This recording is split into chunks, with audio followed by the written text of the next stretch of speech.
Hey, everyone. This is Cinthia Varkevisser from Mind Power Meets Mystic. My pal, Michelle Walters, the Mind Power Junkie, is taking a well-deserved day off. So I got you all to myself.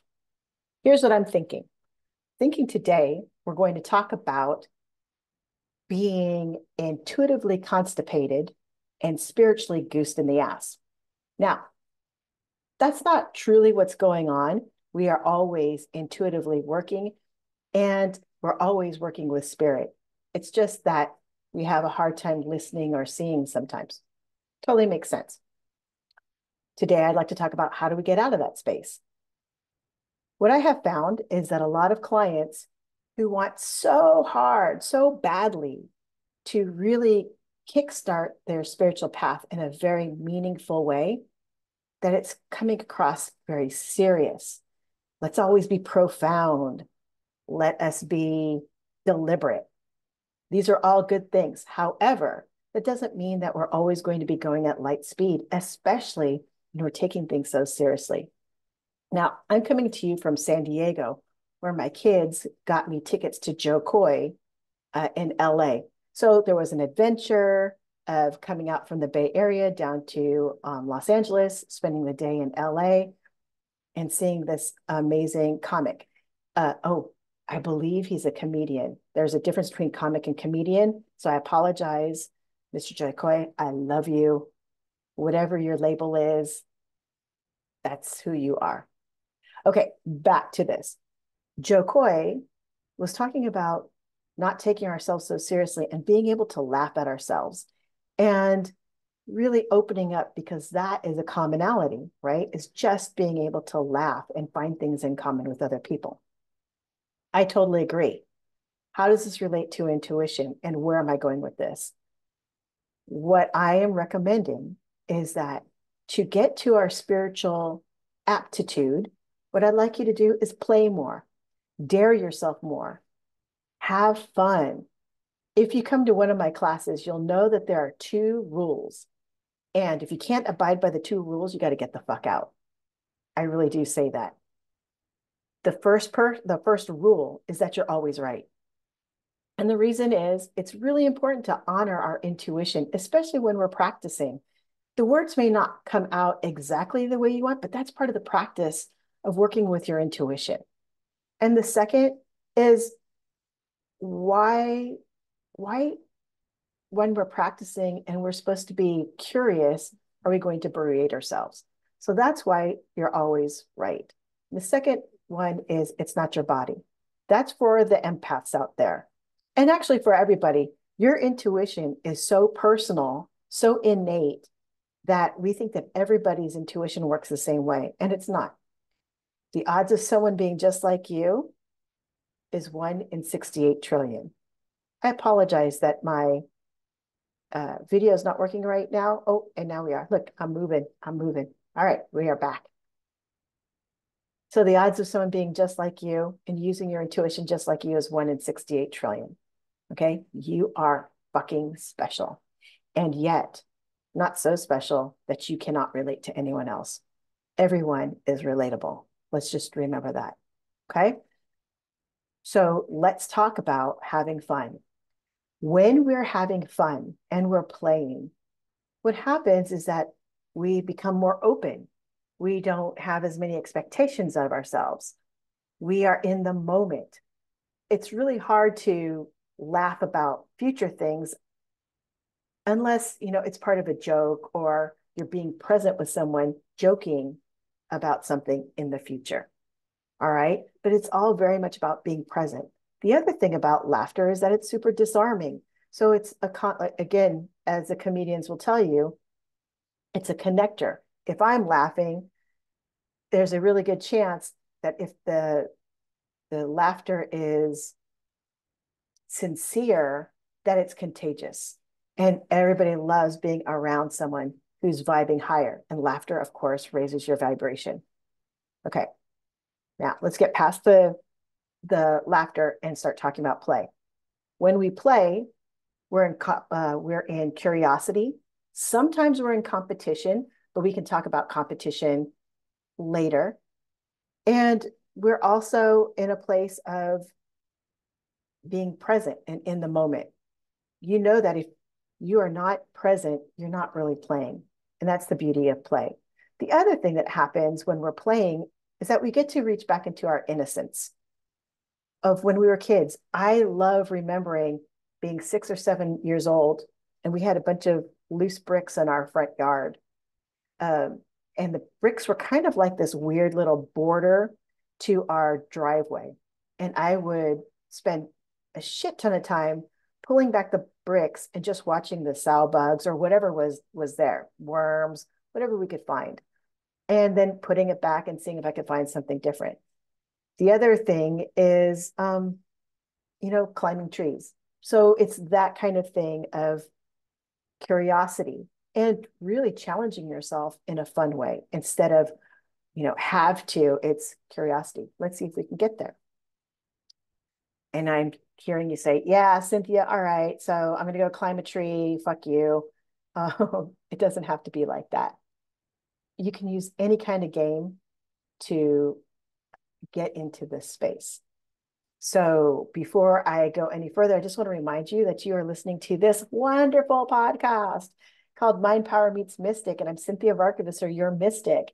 And my friend Michelle Walters is an incredible hypnotherapist and executive coach that can help you from the other end of things. Come from the heart. She comes from the intellect. We both meet in the middle because our solutions are always the same. Our paths are just a little bit different, which is why we make this amazing podcast and why it's a great way for you to listen in and get some insights. So like us, join, email us telling us how amazing we are, or hey, it would be kind of interesting if, we talked about something else. We are so receptive to that because we are obsessed with wanting to know what you want to know. We are infinitely curious, and we want you to join us on that ride. Okay, back to play. So here are a couple of things that I like to do when we'll call it, again, intuitively constipated, which is not true. Again, it's about not exactly understanding how your intuition works and getting your emotions separate from your intuition just enough to go, oh, this is my intuitive voice and this is my emotional voice. And they're two different voices, really, if you listen, or two different sites, depending on how your intuition works. So here are the things that I like to do with my clients, and I actually like to do with myself. Playing with myself. I got you. That's not what I mean. Kind of, but not really. So let me back up. If you think about when you're kids, what are your favorite games that you played? So get away from spin the bottle because that doesn't work. Well, it does work, but we'll talk about that in another game because it doesn't apply here with intuitively constipated, right? The games that I like to play are Doctor. Yes. I like to play Truth or Dare. I like to play Telephone. I like to play Dot to Dot. And so these are all very literal. You can actually go color or do a dot to dot. Or what I do is I create my own dots to dots. Come check me out. Talk to me on the side if you want to know more about that. But here's the thing about some of these games. Oh, did I also tell you I love Truth or Dare? Because if I didn't, I think that's where I'm going to go to. So playing is a thing that helps you get into curiosity. It puts you into a different kind of joy. And then when you play these games with an adult twist, it's like amazeballs. So I like to take Truth or Dare and I split them in two. So one is called Truth or Truth, and the other one is called Illegal and Inappropriate. Truth or Truth is a way of asking questions. And then when the person that you're working with answers, you actually can use your clairsentient, empathic ways to go, you're only 80% honest or 90% honest. So let's talk about this. It's a beautiful game. It's got to be set up in a certain way to feel safe to do this, but it's actually a lot of fun. And there's a lot of laughter and sometimes tears, and it's surprising when it comes up. It's not when you think it will. And that's the beauty of it. Now, to be completely honest and to disclose, I truth or truth is what I used to call it. Now I call it bullshit. And it's really fun because you get to call people on bullshit. So think about the game bullshit, which is also like liar's dice. And what you're doing is that you're using your intuition, your body's intuition, your body's knowledge to feel where that other person's coming from. And what that does is it opens it up. The other game I like to play is called Illegal and Inappropriate. Now, this game is fucking crazy. Ooh, let me change those words. Fucking wild, because you never know where it's going to go. And this is a game that you want to play with one or more people, or actually two or more people, right? So you have somebody else to do this with. And it's a game of chicken.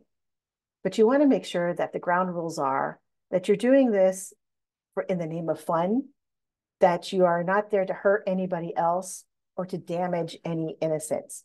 So this game came about when my partner Dee and I were really just friends. We were on the friend level. We definitely weren't looking at each other in that way, a romantic way. And she was bored. We were bored. We were in the middle of this martial arts intensive. And depending on who you talk to is who came up with the game. But what happened was one of us said, hey, what are you doing later today? And the other person said, I'm going to play illegal and appropriate. And the other person said, what is that?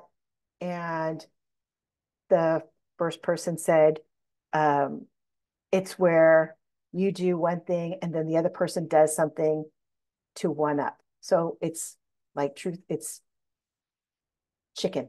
It's a game of chicken. I don't know if people that are younger than 40 know that game, but it's a daring thing. And then we were both quiet.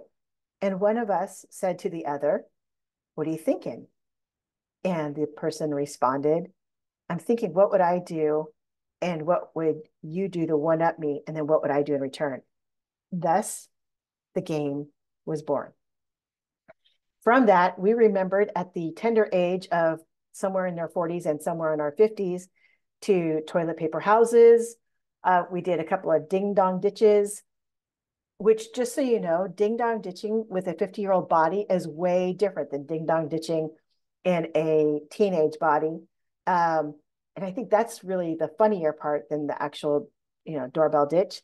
But what this does is it's not really a competition. It's what are you willing to do? How are you willing to dare yourself to do something? And you'll find that there are spaces in this game where you're like, I'm not going to do that shit.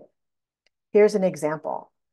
When we first came up with this game, it was Dee, my daughter Amber, our friend who's young. This is all from martial arts. Her name is Julia, Dee and me. And so we were doing silly things like jaywalking, putting a flyer in the book depository when, they say only put books in there. I mean, really, really minor. Going to a self-serve restaurant and ordering water and taking a cup of soda. So the thing is that we're not there to cheat anybody. It's not like we took a shit ton of soda. It was just who's going to catch us and do ourselves to do it. Okay, here's where I went kooky bananas. We were doing all this stuff. I was having no problem. We went into a gift shop where they had a little bit of furniture, a lot of home goods, cards, and things like that. And the three of them sat down on the couches, very apparent that they are not going to do any shopping and just chilling out. I couldn't handle it.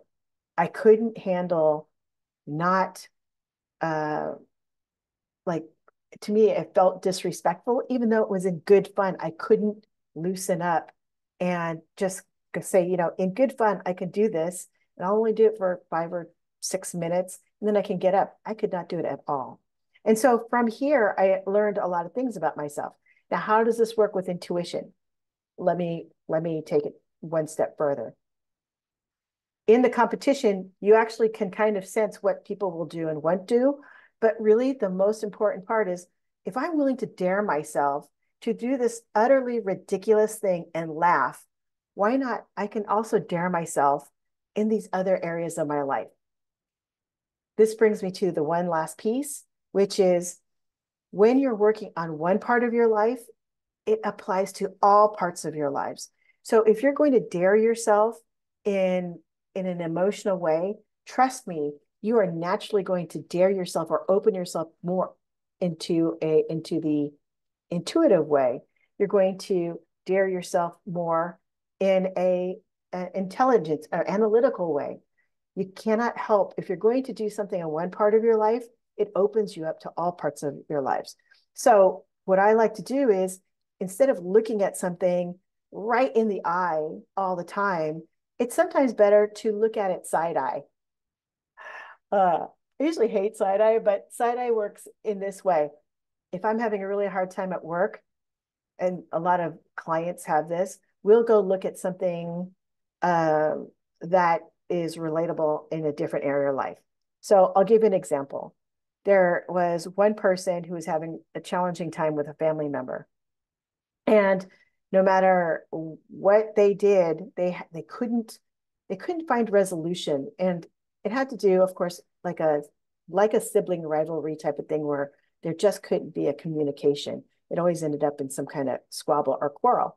So what we did is that we decided to take a look at work where they feel much more comfortable. And lo and behold, there happened to be someone just like the family member in their workspace. But because it wasn't so close, we could actually play in that area of how to communicate and connect with this person. And we actually came up with a game. And in this game, it was like, be more playful, do these things. I'm an instigator, right? I'm a shit disturber. That's the way I work. Shit disturbing works because it's a disruptor. It shakes things up. It moves us into doing something different. And by doing it playfully, we are able to see things in a different way. So here we go. The three things that if you feel intuitively constipated or spiritually goosed in the ass, and just really quick, spiritually goosed in the ass means that spiritually you're feeling like you're getting poked. And I don't mean that literally, but you're feeling like life is a little bit tough and the spiritual lessons are coming a little bit more challenging than you want it to be. That's being goosed in the ass. Okay. So here are the things you want to do. You want to find a way to play. You can do it one way, which is go back to your childhood literally and color, or do dot to dot, or do both. Play a game of hopscotch. Try to fucking hula hoop. That shit is hard. All these things. What'll happen is that opens you up. Or you can do something and take a spin on something, which is go play illegal and inappropriate. Remember, the rules are don't do anything that can land you in jail, right? Because this is all about doing things for a positive. I don't know if you can go to jail for toilet papering now that I think about it. And toilet papering is a bit expensive, but damn, it's fun. I will tell you, I cannot tell you more because, yeah, I have to plead the fifth, I guess. All right. So put a spin on it, right? Which is dare yourself and with other people and have a really, really good time. And then the last that we didn't really address, but you hear about all the time is move your body and have fun with it. So go be googly, do a googly thing. I walk with my friend Judy almost every day. And we live in the same neighborhood. So as we go to meet each other and we see each other about a block away, we start doing these little funny hand signals. We wave our arms, we do jazz hands. We do all these things. And I sometimes wonder what people, as they drive by, what they think. But what it's doing is, it's a form of silliness, right? And silliness is a way of daring yourself. So move, be silly. So I'm going to change that. Instead of moving, be silly. Use a silly voice. Do the one thing. I don't know how to talk like Donald Duck, so I'm not going to try, but I do a bunch of silly things. Um, I did do it at my kids' expense because that's what moms are supposed to do. And if you're a mom, you know what I'm talking about. And then I do it for myself. Um, and if my kids, get embarrassed, which doesn't happen as much, fuck them. Just kidding, but not really. All right. So you have your tips and tricks. I hope you have a really good time working with your intuition, playing with your intuition, finding that the solutions come much more simply when you are coming from joy, curiosity, openness, and that your life becomes a little more simple, more clear, and more authentic when you run this practice. All right. Thank you so much. You've been listening to Mind Power Meets Mystic. I'm Cinthia Varkevisser. You're a mystic. And I wish you the most amazing of days.